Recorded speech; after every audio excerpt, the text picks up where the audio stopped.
Пайғамбарымыздың Хазіреті Әлиге қамқорлығы. 607 жыл. Екі дүниенің сұлтаны 36 жаста. Меккені адам төзгісіз қуаңшылық жайлаған.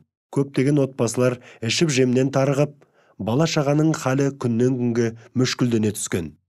Жұттан жабығып, азық-түлікке мұқтаж болған жандар арасында Хазіреті Мұхаммедтің көкесі Әбу Тәліптің де отбасы бар. Бүкіл болмыстың сұлтаны Хазіреті Мұхаммедтің, оған Аллахтың игілігі мен сәлемі болсын, тағы бір мейірімділігін атап өтпеу мүмкін емес. Ол ешқашан зәредейде болсын көрген жақсылығын ұмытпайтынды, шамасы келсе еселеп қайтаруға әзір, қайырымдылықта алдына жан салмайтын. Бұл мәселеде оған теңесер жан баласы жоқ.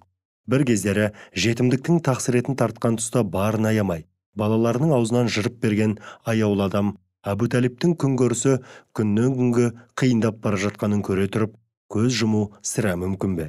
Хазіреті Мұхаммед саллаллаху алейхи вассалам қолынан келген жәрдемін аямауға ұмтылды. Алдымен асқан байлығы болмаса да, орташа ауқатты екінші көкесі Хазіреті Аббасқа барып, Әбу Тәліптің жай күйінен хабардар етті. Ағайын адамға қиыншылықта қол созу қажеттігін ескертті. Аббас бауырының айтқандарын ден қоя тыңдап, ең болмаса балаларынан біреуін қамқорлығына алуды, сөйтіп ағасының жанын жегідей жеген шейіттей бала шағасының қамын сәлде болсын жеңілдетуді ойлады. Осы оймен Мұхаммед саллаллаху алейхи вассалам екеуі Әбу Тәліптің үйіне барды.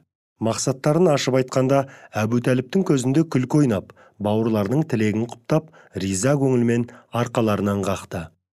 Сөйтіп Мұхаммед оған Аллахтың игілігімен сәлемі болсын, туылғанда атын өзі қойған Әлиді, ал Аббас болса Жақфарды қамқорлықтарын алып, олардың нәпақасын тауып беруге міндеттенді. Ол кезде Әли 4-5 жасар бала. Мен әсем мінез құлықты тәмамдау үшін жіберілдім деген асқақ қасиетті жанның панасына алынуы Әли үшін тағдырдың тамаша сыйы еді. Ол кішкентайынан пайғамбар тәрбиесін көріп, иман атты тылсымнан тиесілі үлесін алады. 9-10 жасында мұсылмандықты мойындап, тұңғыш бала мұсылман құрметіне ие болды.